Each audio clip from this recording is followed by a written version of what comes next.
राष्ट्रवादीमध्ये उभी फूट पडल्यानंतर अजित पवार हे भाजपसोबत 40 आमदार घेऊन सत्तेत गेले होते।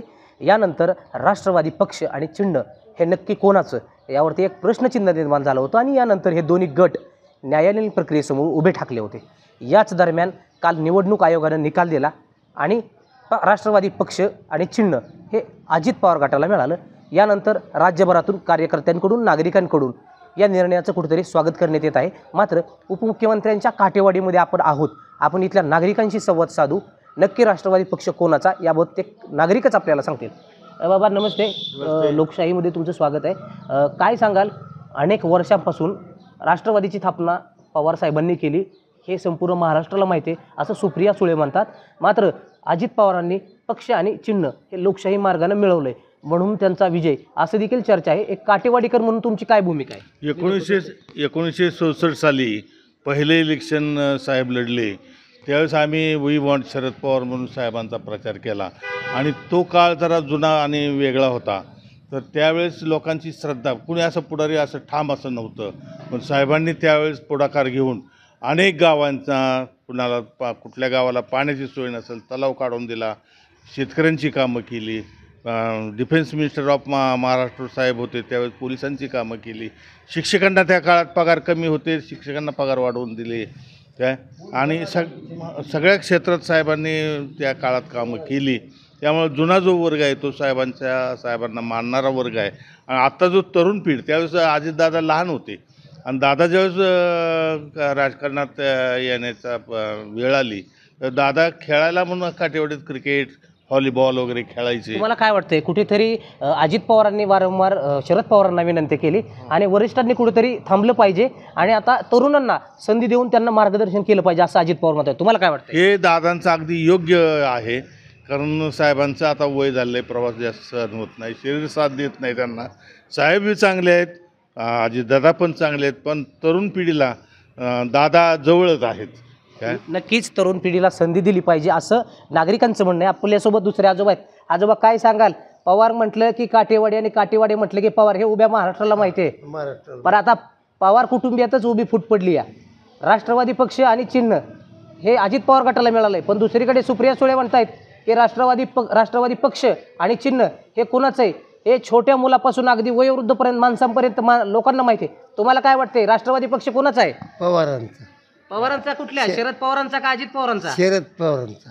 मग आता जी अजित पवारांनी जी भूमिका घेतली ती योग्य आहे का? योग्य आता मग तुम्हाला काय वाटतं, येणाऱ्या लोकसभेत तुम्ही अजित पवारांना पाठिंबा देणार का? देणार। नक्कीच हे होते आजोबा। येणाऱ्या लोकसभेमध्ये आपण अजित पवारांच्या पाठीमागे ठामपणे उभं राहू असं देखील त्यांच्याकडून सांगण्यात येत आहे।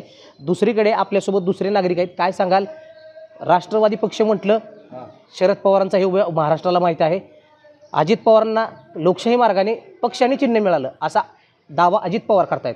एक काटेवाडीकर म्हणून तुम्ही शरद पवार गटांच्या पाठीमागे ठामपणे राहणार की अजित पवार गटाचे? आता एका मुलगा मोठा झाला की बाप त्याच्या स्वाधीन सगळं करतो, तर साहेबांनी दादाला सगळं द्यायला पाहिजे, त्यांनी आता घरी बसायला पाहिजे। आता वय झालं आहे त्यांचं, दादा चांगलं काम करतात आणि सगळ्या लोकांबरोबर संपर्क आहे त्यांचा, सगळ्या लोकांबरोबर त्यांची नाळ जुडलेली आणि ती प्रत्येक घराघरातल्या व्यक्तीला ओळखतात। तुम्हाला काय वाटते, 2 दिवसापूर्वी अजित पवारांनी एक मेळावा घेतला, बारामतीमध्ये तो मेळावा पार पडला, यामध्ये अजित पवारांनी शरद पवारांवरती टीका केली। ते असं म्हणतायत की आता काही लोक तुमच्याकडे येतील, नागरिकांपाशी जातील, जनतेपाशी जातील आणि लोकांना भावनिक करून ही माझी शेवटची निवडणूक आहे असं म्हणतील। अशी टीका करणं कितपत योग्य आहे? नाही, ही टीका अशी नाही करायला पाहिजे की दोन्ही आपलीच आहेत, तेव्हा दात बी आपलेच आहेत आणि जीभ बी आपलेच आहेत, कोणाला पाडता? दोन्ही आपलेच आहेत, साहेब बी आपलेच आहेत, दादा बी आपलेच आहेत, पण आता साहेबांनी आपलं घरी बसावून दादालाच मार्गदर्शन करायला पाहिजे। नक्कीच हे होते काटेवाडीकर, साहेबांनी दादांना मार्गदर्शन करावं आणि आता आपण स्वतः घरी बसावं, कारण साहेबांची शारीरिक प्रकृती हे त्यांना साथ देत नाही असं काटेवाडीकरांचं म्हणणं आहे। आपल्यासोबत अजून काटेवाडीकर आहेत। बाबा, राष्ट्रवादी काँग्रेस पक्ष हा कुणाचा आहे हे संपूर्ण महाराष्ट्राला माहिती आहे, तुम्हाला काय वाटतं, हा पक्ष शरद पवारांचा आहे की अजित पवारांचा आहे? मात्र निवडणूक आयोगाने संविधान पद्धतीने निकाल दिला आहे आणि तो पक्ष अजित पवार गटाला दिला आहे असा अजित पवार दावा करतायत। तुम्हाला काय वाटतंय, निवडणूक आयोगाने दिलेला निकाल हा योग्य आहे की अयोग्य आणि हा पक्ष नक्की कोणाचा आहे? अहो, सुरुवात पवारांची आहे, साहेबांची, नंतर कालांतराने दादाची सुरुवात आहे.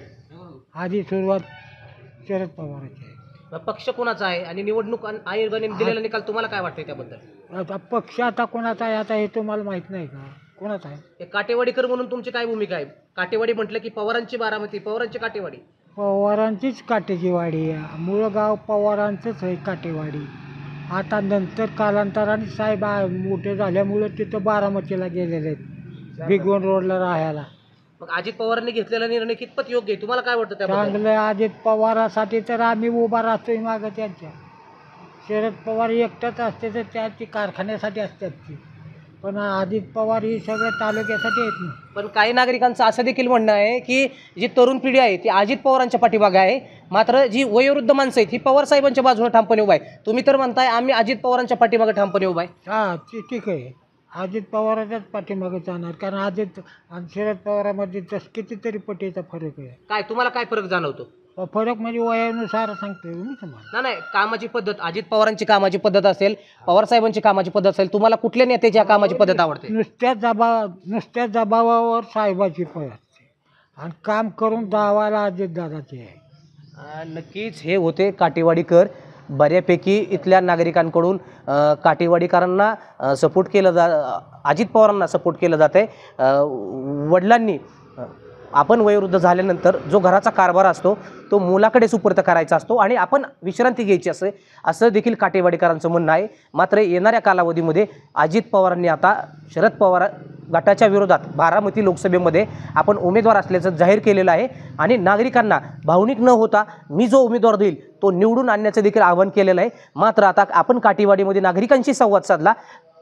काटेवाडीचे मधील जे स्थानिक नागरिक आहेत, जे वयोवृद्ध नागरिक आहेत, जे अनेक वर्षापासून पवार कुटुंबियांशी संबंधित आहेत, त्या नागरिकांचं असं म्हणणं आहे की शरद पवारांनी देखील आता ही सुपूर्त हातात त्यांच्या पक्षाची कमान ही अजित पवारांकडे द्यायला पाहिजे होती आणि अजित पवारांनी घेतलेला हा निर्णय योग्य आहे. येणाऱ्या लोकसभेत आम्ही अजित पवारांच्या पाठीमागं ठामपणे उभं राहू असं देखील त्यांच्याकडे सांगण्यात येते. मात्र येणाऱ्या लोकसभेला मध्ये जनता जनार्दन हा नक्की कोणाला कौल देते याकडे सर्वांचं लक्ष लागून राहिलं आहे.